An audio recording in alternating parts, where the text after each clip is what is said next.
2015 est organisée à Paris la COP21. Nous étions convaincus qu'en tant qu'acteurs du réseau de l'enseignement français à l'étranger, nous devions apporter une contribution, notre contribution, apporter notre pierre à l'édifice. Nous étions convaincus, et nous le sommes toujours, que notre mission va bien au-delà du seul acte d'enseigner une discipline ou d'obtenir d'excellents taux de réussite au baccalauréat. Nous étions convaincus que notre travail consiste aussi, et surtout, à vous préparer à vivre et à agir dans un monde en mutation rapide. Nous étions convaincus que nous devions développer chez nos élèves des capacités à l'empathie, à l'imagination et à la coopération. Le réseau des lycées français à l'étranger constitue un magnifique outil pour réaliser et concrétiser de tels projets. Nous formons le vœu que cette expérience vous marquera et influencera positivement votre parcours d'études, votre avenir professionnel, ou plus simplement votre comportement en tant que citoyen éclairé et respectueux du monde qui vous entoure. Je vous remercie de votre attention. Vous l'aurez compris, à cette prise de conscience humanitaire et planétaire, une mobilisation générale s'impose avec notamment le lycée français de Valence qui, pour la 4e année consécutive, organise la conférence des parties de Valence, un moment, un espace de travail, de réflexion et d'action en faveur du développement durable et plus précisément pour avoir aujourd'hui, dès aujourd'hui, des citoyens du monde avertis, éclairés et actifs. Le lycée français de Valence accueille aujourd'hui, dans cette magnifique salle de la Cité des Arts et des Sciences de Valence, et demain à l'auditorium du lycée, 2 personnalités de renommée internationale, M. Nicolas Hulot et M. Gilles Boeuf.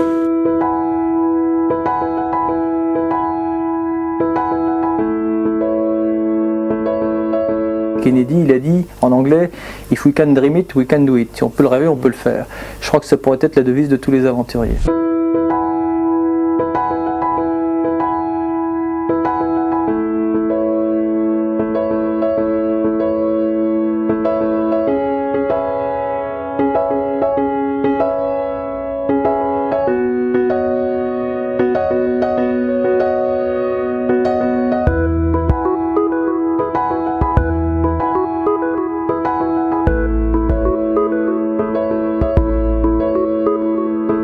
Je me suis dit, voilà, ça va durer 2-3 mois et ça sera une expérience de plus. Et en réalité, ça a duré un quart de siècle. J'ai dit un jour, je ne suis pas né écologiste, je le suis devenu, si tant est que je le sois vraiment. Mais ça, c'est pas une révélation, c'est un... Ushuaïa y a beaucoup contribué.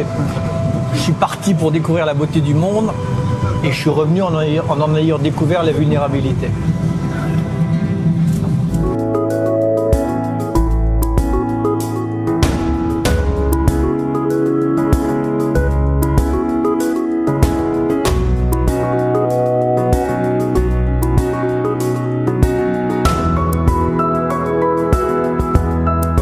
Très envie d'y aller, très sincèrement. Mais ce que je veux, c'est que cette campagne ne fasse pas l'impasse, une fois encore, sur des enjeux qui sont d'une telle échelle qu'ils ne peuvent pas faire l'objet d'une simple stratégie électorale.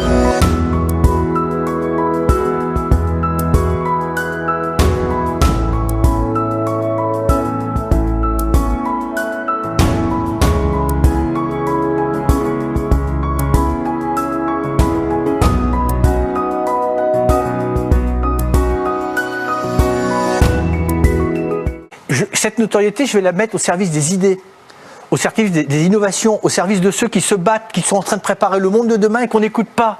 Parce qu'il faut se reconnecter, il faut que le monde politique se reconnecte avec la société civile et réciproquement. Parce que y a une innovation dans la société civile de dingue. Tous les morceaux du puzzle sont là. Le temps de l'utopie, il est décrété. Et je vous sens presque optimiste ce soir en fin d'émission. Voilà, il y a un documentaire.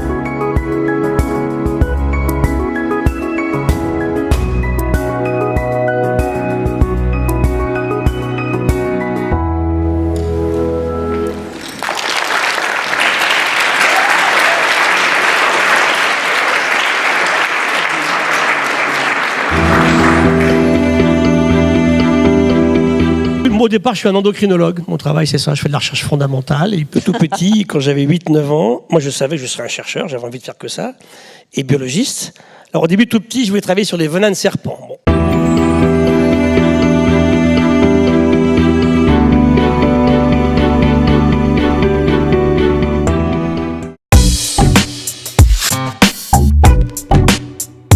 La biodiversité, comment je la définirais aujourd'hui? C'est beaucoup plus qu'un catalogue ou un inventaire. On dit toujours, voilà, c'est tant de papillons dans un champ, tant de bactéries, c'est beaucoup plus que ça.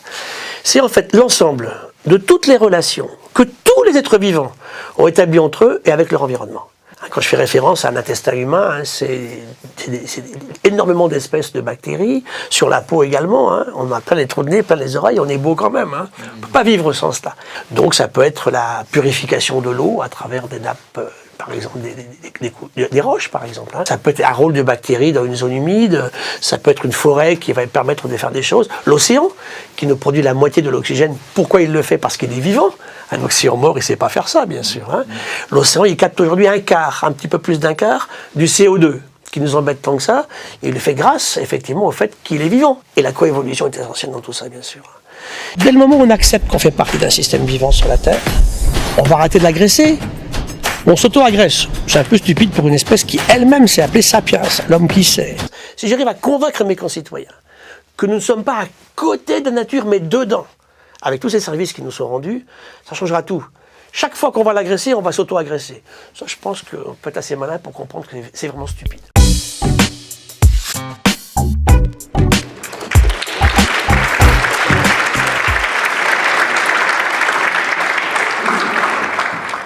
Vous l'avez compris, cette COP-VAL est donc une simulation d'une conférence des parties proposée donc pour des élèves de seconde.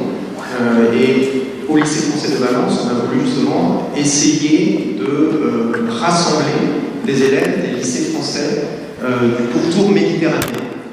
Je vais pouvoir commencer les présentations des équipes avec l'idée que, dès lors, vous ne serez plus des élèves de tel ou tel lycée français du pourtour méditerranéen, mais vous serez chacun un représentant officiel d'un pays. Vous pouvez d'ailleurs, dès la présentation des pays que je vais faire, vous demander si tel ou tel pays participant peut être un éventuel allié pour vos négociations. Le lycée français d'Alicante s'est vu attribuer la représentation du Laos.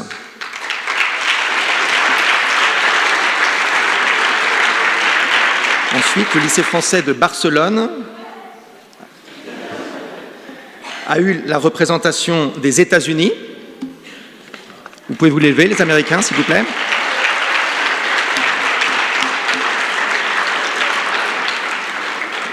Merci. Je ne sais pas s'il a été facile de jouer cette représentation dans les derniers mois. Courage. Et le lycée français de Barcelone s'est vu attribuer aussi la représentation du Sénégal.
Aujourd'hui, nous accueillons l'un des plus grands spécialistes mondiaux de la biodiversité, Gilles Boeuf.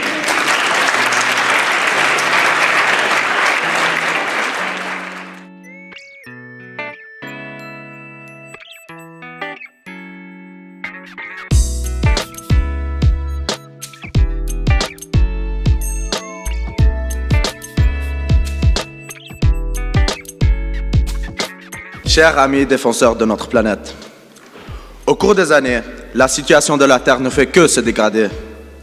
Quelques changements ralentissent ce processus, mais jamais ne l'arrêtent. Toutes ces dégradations sont dirigées par des adultes qui ne prennent pas en compte leurs conséquences. Et nous, les jeunes, qui allons vivre la majorité des problèmes causés par ces dégradations, ne sommes jamais consultés lors des prises de décision.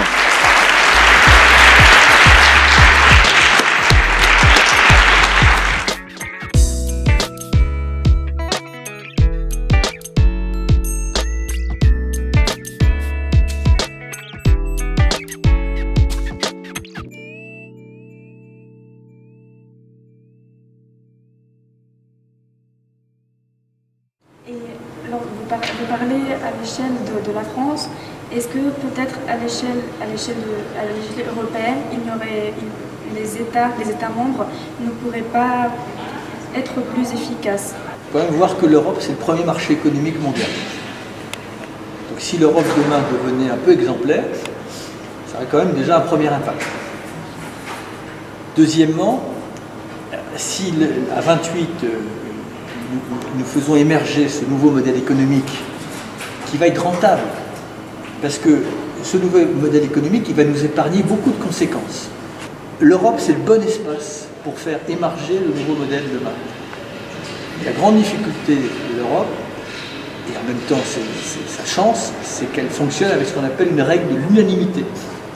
Il faut que les décisions soient prises à 28. Le problème, c'est qu'on est très rarement d'accord. Voilà. Donc, il y a un préalable, il va falloir qu'on assouplisse cette règle-là.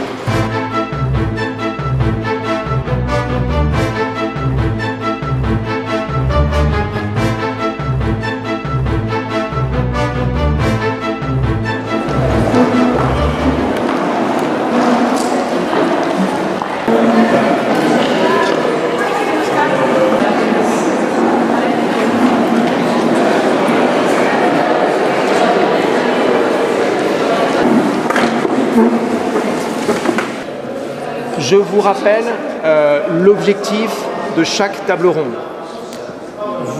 On vous donne la possibilité de présenter pour chaque table ronde 2 résolutions.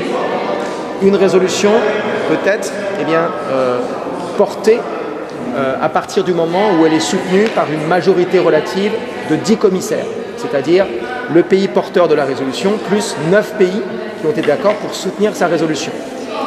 D'accord ?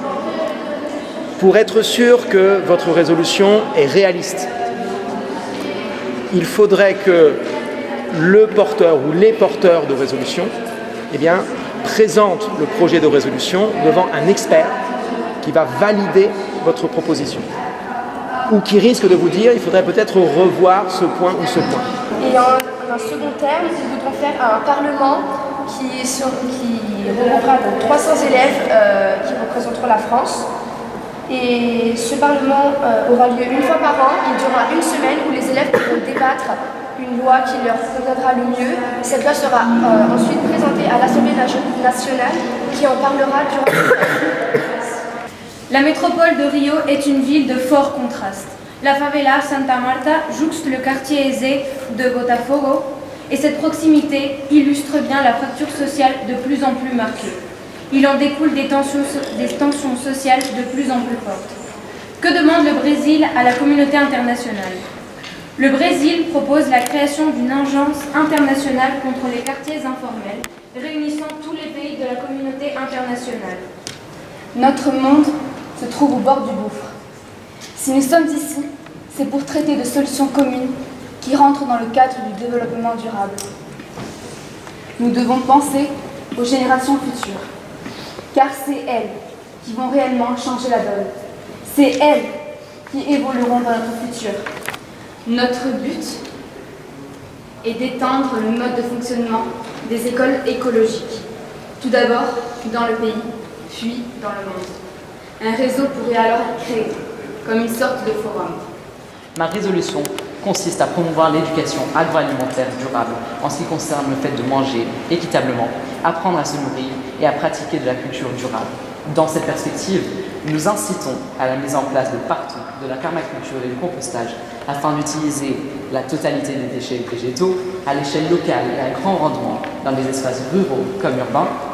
Très court, pendant tous les événements de Fukushima, ce pays, qui est un pays très développé, très en avance, très moderne, a été totalement dépassé par les événements. Et je rappelle pour ceux dont je fais partie qui ont lu la synthèse du rapport de Fukushima, pendant 3 semaines, le Premier ministre a envisagé d'évacuer Tokyo et tous les environs. Il a envisagé de réquisitionner les hommes de plus de 60 ans pour monter au front. Donc n'oublions pas quand même les leçons de l'histoire. Voilà. C'est mon sentiment. Les énergies renouvelables, on est à la préhistoire. Mais si on investit massivement, elles peuvent devenir le modèle énergétique dominant de demain. L'énergie nucléaire, je suis bien placé, j'ai été ministre de l'énergie. On ne sait pas quoi faire de nos déchets et ça nous coûte excessivement cher. Pardon, monsieur le commissaire. Merci. On pourrait par exemple faire un échange d'énergie ou des connaissances techniques de chaque pays.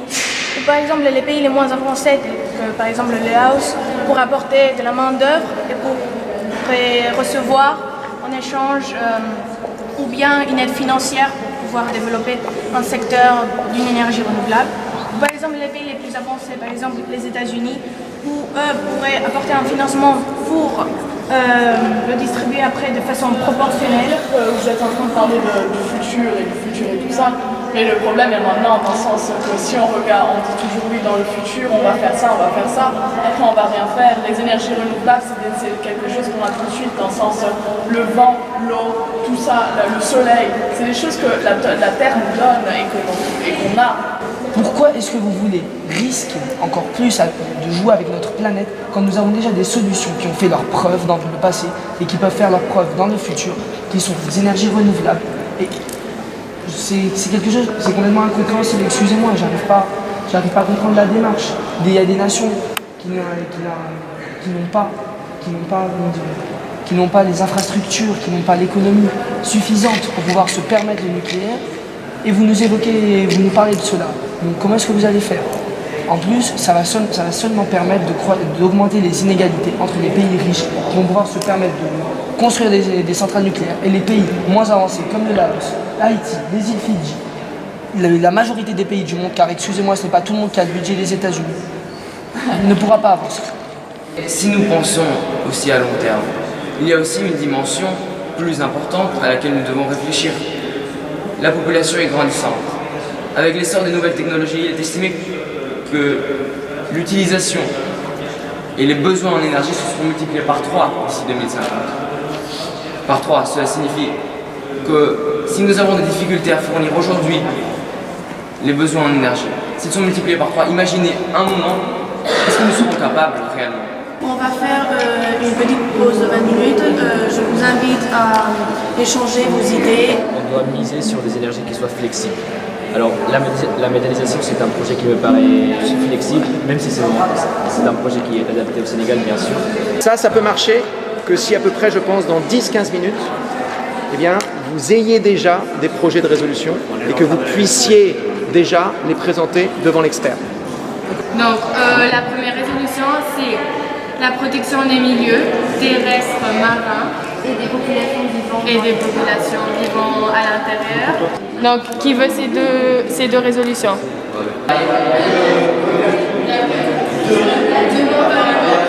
Qu'est-ce qui voudrait bien que Madame la commissaire du Brésil porte la résolution? On ne veut pas que nous avons la majorité. Est-ce que ça s'est bien passé? Oui, c'était très bien. Mais c'est bien parce qu'on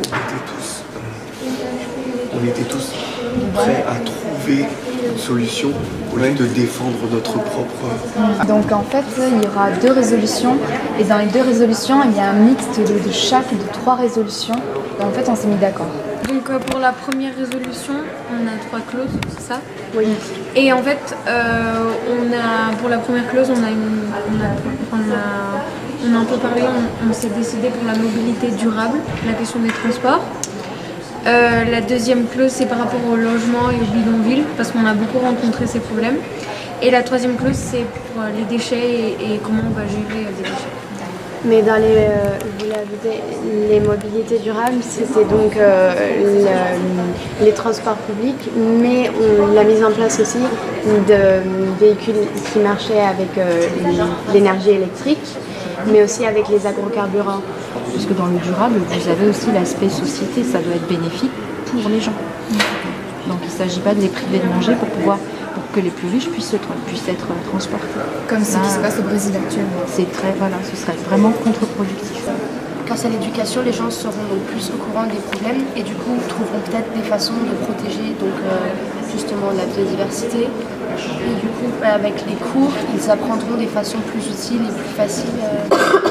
Et ce que je disais, c'est, commencer aussi plus tôt, non? Dans des plus jeunes âges. La question, c'est l'enjeu, comment vous allez développer ça à l'échelle mondiale.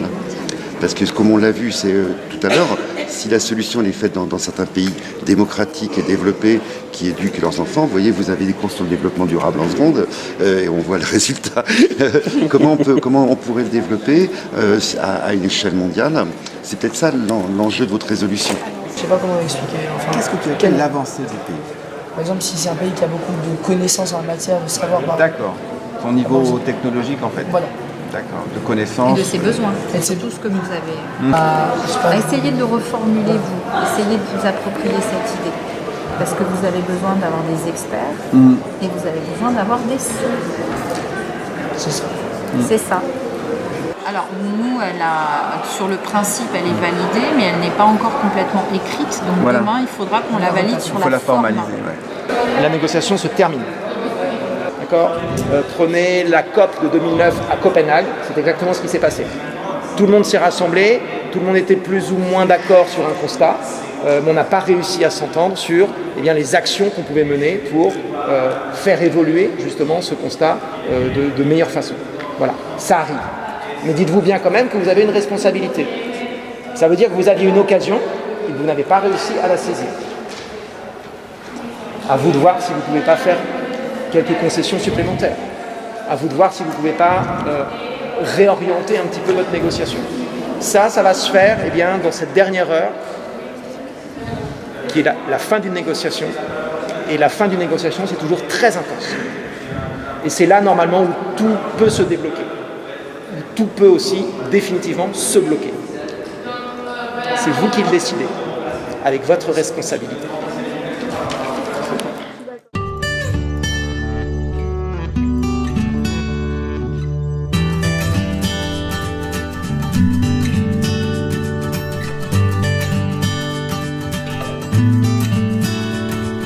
Et en fait, on se rend compte que les élèves sont très demandeurs de formation, de mini-formation.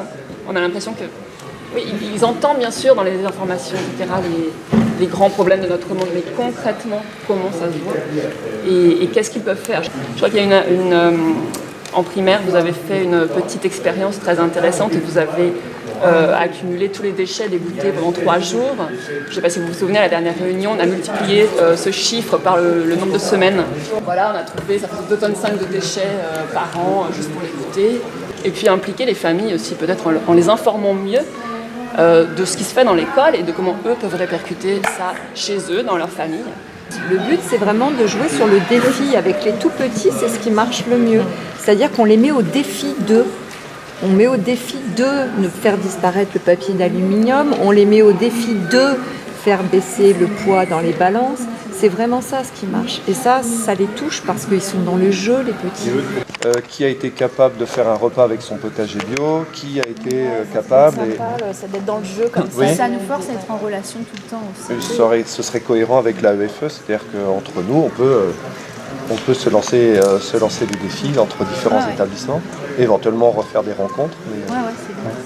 c'est une bonne idée. Et on est parti sur l'idée que si on les fait seulement agir sur des actions simples au quotidien, sans leur donner à l'avance la conclusion à laquelle on aimerait les amener, ils y arriveront par eux-mêmes. Ça développera leur esprit critique, plutôt que de leur donner à l'avance la conclusion à laquelle on voudrait les voir arriver. Et travailler sur des engagements personnels, notamment, pour éviter ce côté moralisateur qui souvent fait que l'adolescent va complètement à l'encontre de ce qu'on leur propose ou de ce qu'on leur impose. Le deuxième point qu'on estime important, c'est de travailler sur les labels, et notamment des labels qui existent, comme le label E3D. Et donc ça permet de mettre des choses en place, travailler avec les partenaires de la ville, les partenaires de l'établissement. Et le dernier point qu'on a retenu, c'est de travailler sur des défis, puisque les enfants et les adolescents aiment être dans le jeu, et on pensait à des défis inter-établissements au sein du réseau. Donc des défis sur des valeurs mesurables, comme par exemple le poids des déchets gaspillés ou l'impact carbone des déplacements.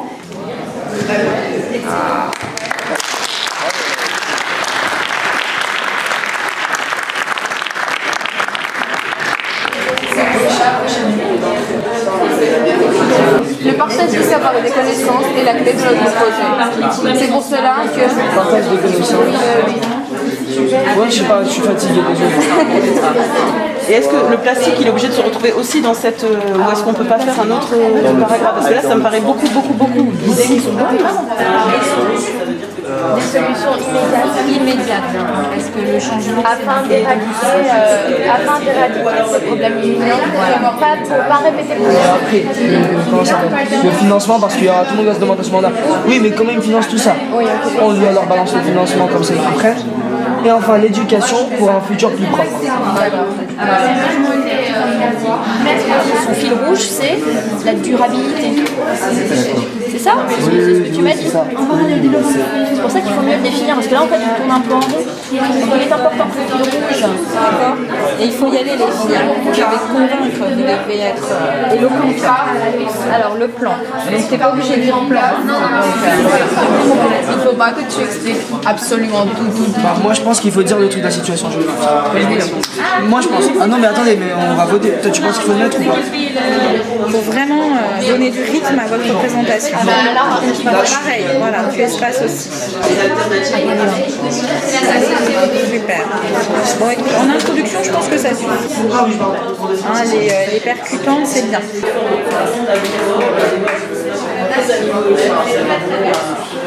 On a souhaité vous réserver un dernier petit moment entre vous, seuls, élèves de Copval, et puis Gilles Boeuf et Nicolas Hulot, pour qu'ils puissent vous faire un petit retour sur ce qu'ils ont observé sur cette journée et demie.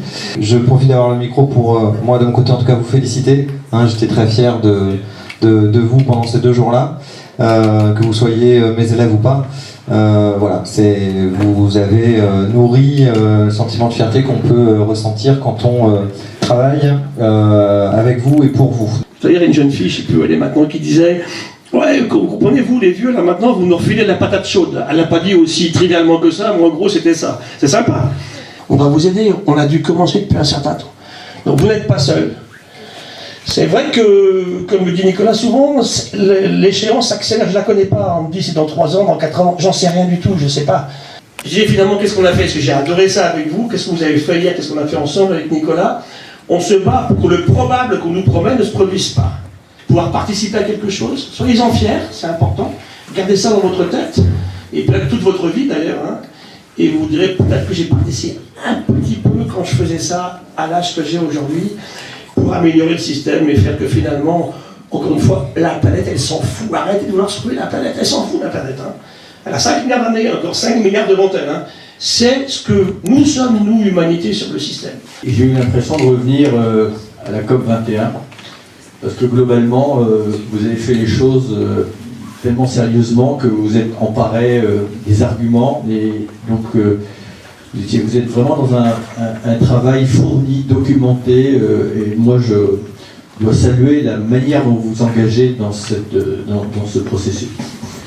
Si j'ai mis un t-shirt pour vous rencontrer avec cette silhouette que peut-être vous reconnaissez, qui est probablement un des hommes, ou un des rares hommes devant lequel je me suis prosterné, qui est Nelson Mandela. Pourquoi? Parce que cet homme a réussi quelque chose d'extraordinaire. Il avait toutes les raisons de sécréter de la haine.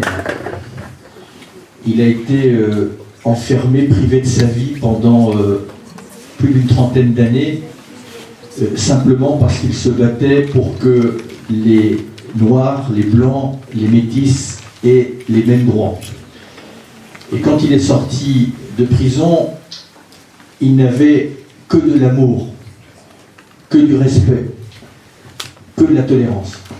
Et si je me permets de faire cette réflexion et cette allusion à ce grand homme, parce que je ne sais pas moi si on me privait de liberté, ne serait-ce que pendant une semaine, serais-je capable de pardonner, de comprendre? Je n'en suis pas certain.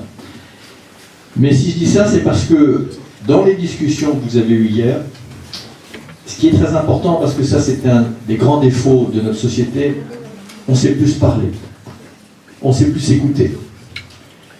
Et on ne fait plus preuve d'ouverture d'esprit. Il faut apprendre à se mettre du point de vue de l'autre. Comprendre pourquoi on n'a pas la même conviction. C'est la base de la discussion. Voilà. Savoir écouter. Et ça, c'est ce qu'on appelle de l'ouverture d'esprit. Voilà simplement ce que j'avais envie de vous dire. Et puis, vous dire, là, vous avez commencé une démarche d'engagement. Et bien, vous vous en rendez peut-être pas compte, mais c'est le tout début d'un truc. Hein. Moi, quand je me suis engagé pour l'environnement il y a 30 ans, je pensais faire mon devoir pendant quelques semaines. Et en fait, ça a pris toute ma vie. Ça donne, comme je l'ai dit hier, du sens à votre vie. Et puis, vous allez voir que ça va réunir autour de vous des belles personnes. Voilà. Et donc, quelque part, vous ne le regretterez pas. En tout cas, continuez.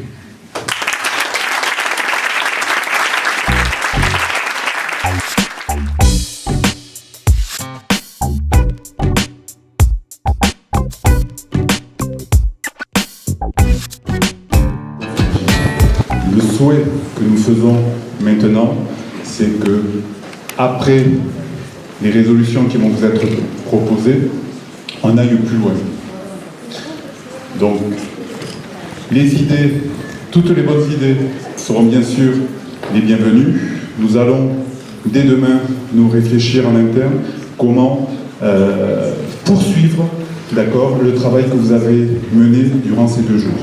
Donc, félicitations et vous pouvez vous applaudir.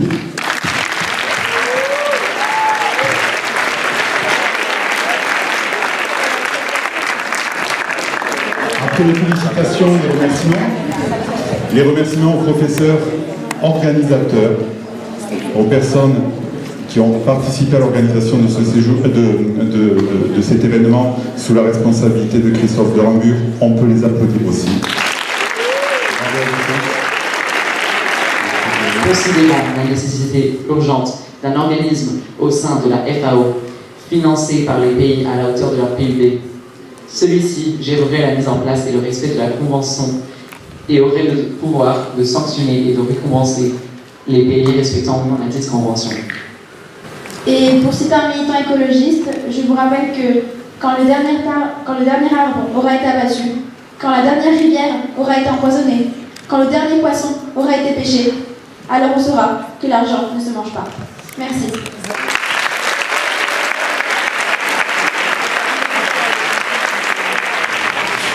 L'exode rural a poussé des millions de personnes à se réfugier dans les villes pour y trouver des conditions de vie meilleures. Les villes deviennent tentaculaires à un rythme effréné. Pollution, misère, malnutrition, pénurie, bidonville, inégalité, pauvreté. Nous sommes certaines que vous avez déjà entendu tous ces termes. Mais comprenez-vous vraiment ce qu'ils impliquent? Laos, Brésil, Haïti, îles Fidji, Afrique du Sud, Éthiopie, Indonésie, Inde, Sénégal. Voici quelques pays qui souffrent gravement de ces problèmes. Nous, commissaires du Brésil et d'Haïti, avons réfléchi à ces enjeux et vous proposons des solutions immédiates pour éradiquer durablement ces fléaux. Nous avons pensé à l'installation de réseaux de transport public durables comme le tramway ou le bus électrique. Mais ces progrès ne seraient rien sans une gestion rigoureuse des déchets. Par conséquent, nous proposons d'adopter un système de paiement des ordures au poids déjà présent dans un certain nombre de collectivités en France. Nous avons entendu le cri de la planète. Nous avons le désir de changer. Et comme l'a dit Nicolas Hulot, ici présent, chaque jour que nous cédons au scepticisme ou à l'immobilisme nous rapproche un peu plus de l'impasse planétaire. Agissons, réagissons, le temps n'est plus à la parole, mais à l'action. Utopiste. rêveur, irréaliste, même fou pour certains. Voilà comment on perçoit les gens qui défendent l'environnement. Pourtant, c'est grâce à vous, c'est grâce à nous que le monde évolue. Le temps de l'utopie est venu. Cette utopie, le Copenhague, au Danemark, l'a déjà réalisée depuis une vingtaine d'années, montrant ainsi l'exemple, sous le regard dubitatif, d'une grande partie de la communauté internationale. Notre première clause est la suivante. Il est important que le fil rouge des quartiers de la ville de demain soit celui de la durabilité. Pour ce faire, les bâtiments de ces quartiers devront être construits avec des matériaux écologiques, énergétiquement performants, mais aussi durables. Enfin, nous encouragerons financièrement les habitants qui créeront des potagers dans les villes, comme à Détroit, où des jardins urbains relancent l'économie suite à une grande crise industrielle. En somme, s'il n'y a qu'un mot à retenir, ce serait le mot durable. Ce que nous voulons, c'est une ville, c'est des villes qui dans 20 ans, 200 ans, 2000 ans, proposeront encore une qualité de vie optimale à leurs habitants. Pour que les générations futures sachent que nous avons pris la responsabilité de défendre le futur de l'humanité.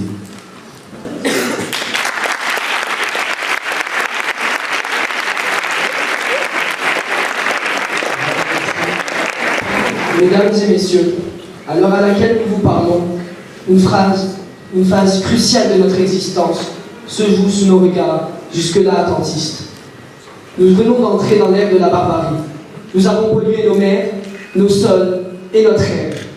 Cependant, il n'est pas trop tard. Nous pouvons encore réagir et amender nos erreurs passées. Nous devons agir maintenant. Nous devons nous adapter au changement. Aujourd'hui, le recours aux énergies fossiles n'est plus concevable. L'avenir, ce sont les énergies renouvelables. Prenons l'exemple du Danemark, du Portugal, de la Suède, ou même de l'île de Hierro aux Canaries, qui ont fait le choix de la transition énergétique et pour lesquels ça marche. Les pays seront regroupés en fonction de leurs besoins, de leur contexte énergétique et de leur topographie. Le partage des connaissances et du savoir est la clé de notre projet.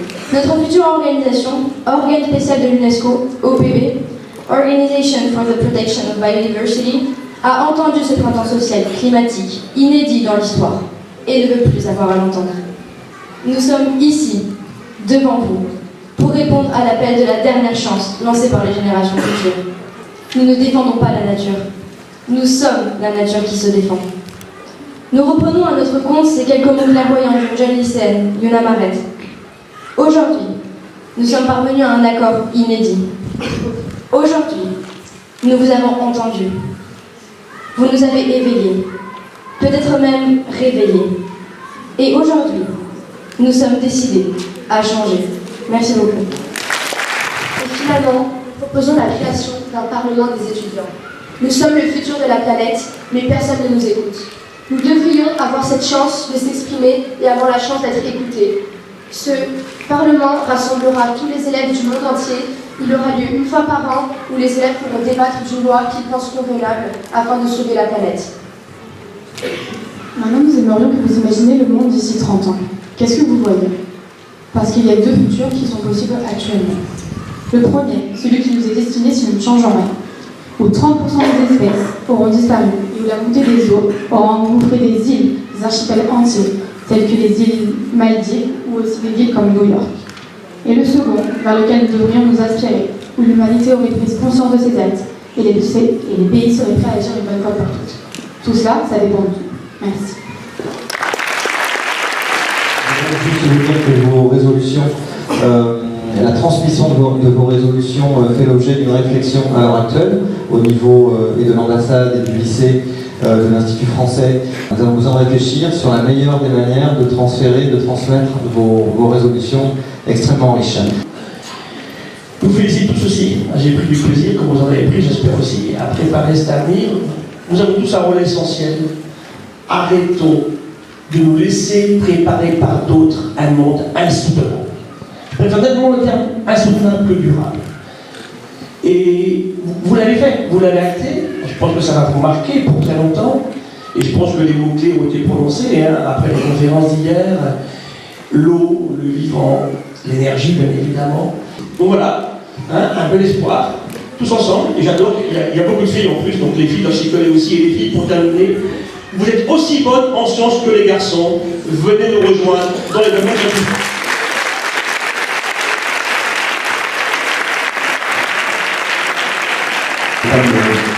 Je vais tout simplement vous dire merci. Merci pour deux raisons. D'abord, merci parce que pendant les 24 heures à vos côtés, vous nous avez rechargé, je pense, avec Gilles, en énergie positive. Et donc, merci pour cette petite recharge qui va me permettre de faire 15 jours supplémentaires. Et c'est comme ça, moi, d'ailleurs, je fonctionne, c'est en rencontrant des gens qui ont cette volonté, cet état d'esprit. Merci et bravo surtout pour la qualité de vos prestations. En vous écoutant, là aussi je faisais un rêve, je me disais si tout d'un coup je pouvais vous transporter dans les enceintes des Nations Unies et que toutes vos préconisations puissent être mises en œuvre. Et en même temps je me disais c'est quand même le compte parce que maintenant c'est le monde à l'envers, ce sont les enfants qui sont là pour faire l'éducation des parents. Mais on a besoin de vous. Alors, on ne va pas, nous les adultes, se débarrasser d'un problème que l'on vous transmet évidemment sur vos épaules, mais on va travailler ensemble. Et moi j'ai simplement envie de vous dire avant de vous quitter, moi je passe mon temps à entendre, on me dit c'est pas possible. Alors moi je veux vous dire une chose. Premièrement, osez l'espoir. Osez l'espoir. Deuxièmement, osez l'utopie. Osez être vous-même. Osez le nous plutôt que le je. Et puis, osez décider, vous, et non pas laisser les autres, de quel avenir vous avez envie. Puis la dernière chose, je ne devrais pas le dire ici dans un lycée, osez l'insolence.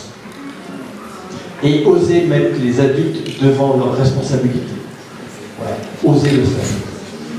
Et puis, oser croire qu'on peut faire une révolution sans violence. C'est peut-être la petite chose qui peut nous distinguer avec le passé. Toutes les révolutions ont été violentes. Et bien, soyez pas ringards. Essayez de faire en sorte de participer à une révolution, mais pacifiquement, et oser, un gros mot, oser l'amour.